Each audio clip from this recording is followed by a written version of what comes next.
Halo, selamat siang.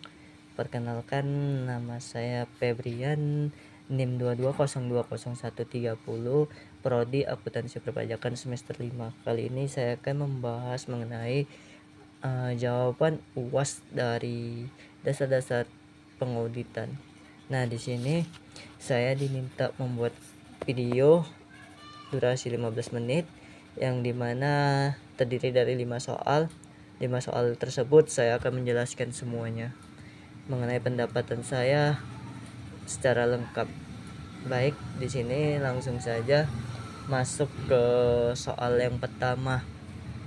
Soal yang pertama itu uraikan tentang opini yang dapat diberikan auditor dalam laporan auditor independen dan alasan pemberian opini yang dijelaskan di SA 700.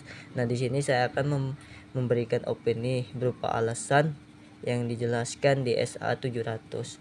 Nah, yang kedua, PTA meminta KAP untuk mengaudit laporan keuangan tahun 2021 di mana laporan keuangan tersebut sudah pernah diaudit KAP lain. Penugasan diberikan karena salah seorang dari akuntan Anda merupakan keluarga dari kepala bagian dari perusahaan tersebut. KAP Anda juga dijanjikan bonus sejumlah presentasi tertentu apabila pinjaman yang diajukan berbasis laporan keuangan yang diaudit setuju.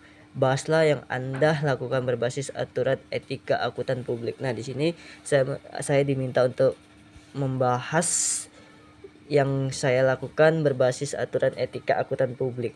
Nah, yang ketiga, dalam perencanaan audit Anda harus merencanakan materialitas dan risiko audit. Uraikan tentang materialitas dan risiko audit dan bagaimana hubungan antara materialitas, risiko audit, bukti audit dan strategi audit. Nah, di sini saya diminta hubungan antara materialitas, risiko audit, bukti audit dan strategi audit. Nah, kita masuk soal yang keempat. Dalam laporan auditor independen terdapat paragraf yang menyebutkan tanggung jawab manajemen dan paragraf tanggung jawab auditor atas audit atas laporan keuangan. Uraikan masing-masing tanggung jawab tersebut. Nah, di sini saya diminta uraikan masing-masing setiap tanggung jawab yang ada di dalam laporan audit independen.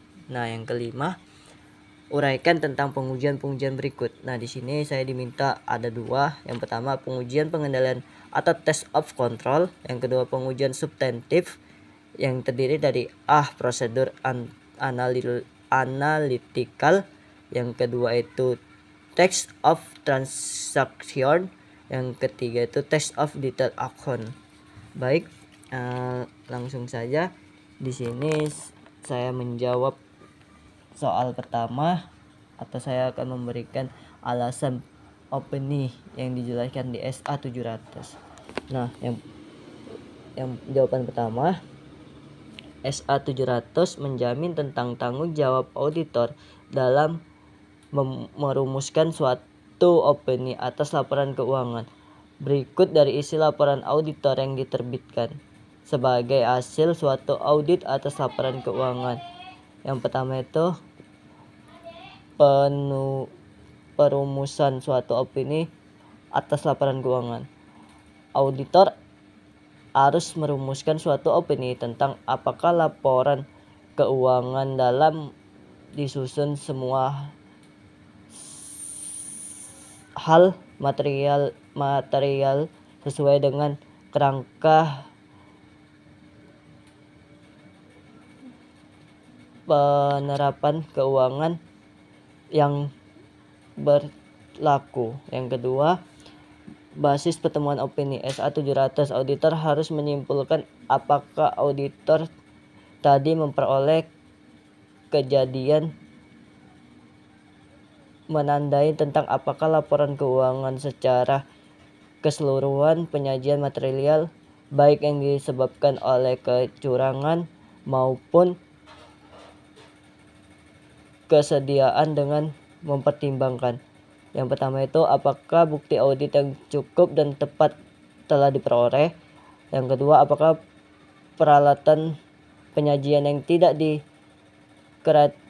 dikoreksi adalah material baik secara individu maupun secara agregat. Apakah laporan keuangan disusun dengan keterkaitan dalam kerangka pelaporan keuangan yang berada? Yang keempat, apakah laporan keuangan mencapai penyajian yang wajar?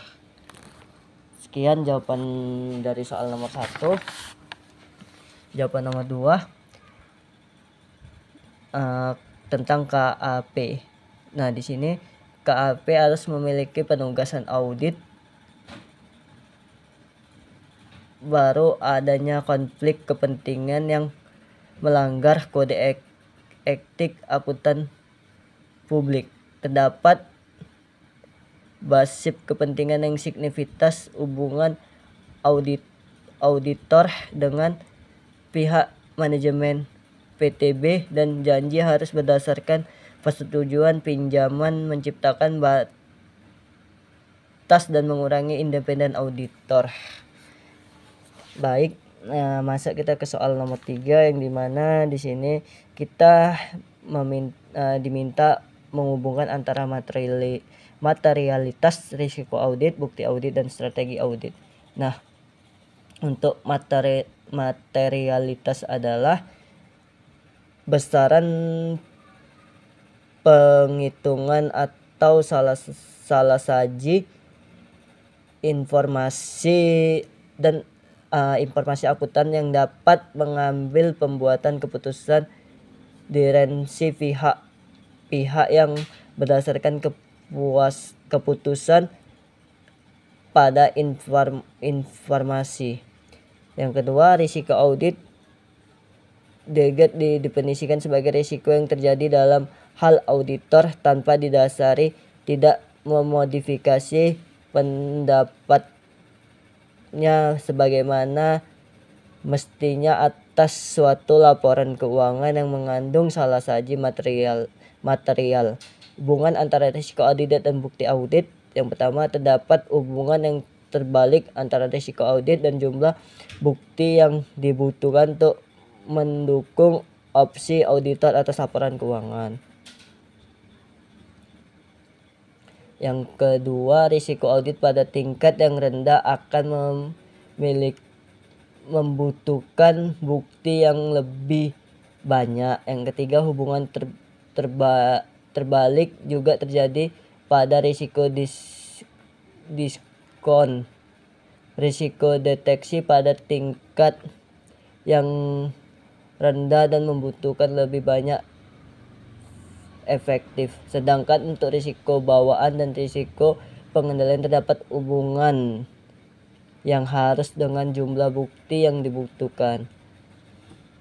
Baik, di sini saya akan menjawab soal nomor 4. Di sini saya meminta uraikan masing-masing tanggung jawab tersebut. Yang dimana tanggung jawab deliver, di mana tanggung jawabnya menentukan audit bertugas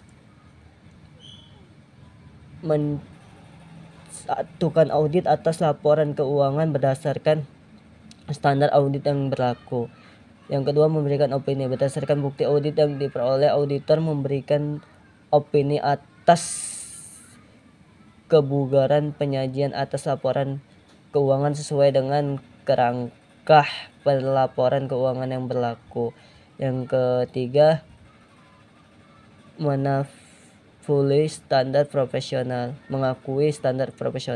Auditor harus mematuhi prinsip-prinsip etika profesional seperti independensi, objektivitas, dan profesional. Yang keempat, melakukan pengujian. Auditor harus merancang dan melaksanakan prosedur audit yang memadai untuk menilai visible salah saji material akibat kekeliruan atau kecurangan. Yang kedua, tanggung jawab manajemen. Nah, di sini penyusunan laporan keuangan. Manajemen bertanggung jawab untuk menyusun laporan keuangan sesuai dengan kerangka pelaporan keuangan yang berlaku. Yang kedua, penyajian informasi yang relevan dan transparan. Maksudnya ini manajemen harus menyediakan informasi yang relevan, lengkap, dan akurat kepada auditor untuk mendukung proses audit. Yang ketiga ini pengendalian integritas. Maksudnya ini manajemen bertanggung jawab atas desain, implementasi, dan pemeliharaan pengendalian internal yang menjadi untuk mencegah dan mendeteksi kesadaran inderial atau kecurangan dalam laporan keuangan. Baik, soal nomor 5 diminta uraikan tentang penyajian penguji.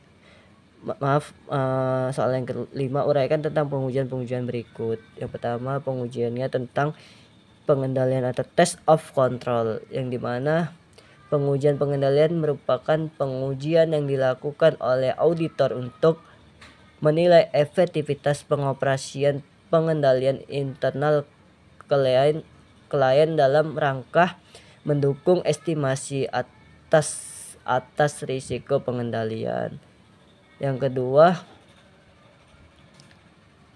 pengujian substansi, yang dimana penyajian substansi merupakan prosedur yang didesain untuk menguji apakah ada salah saji moneter nilai RAPD yang secara langsung menyuruh kewajaran dan laporan keuangan.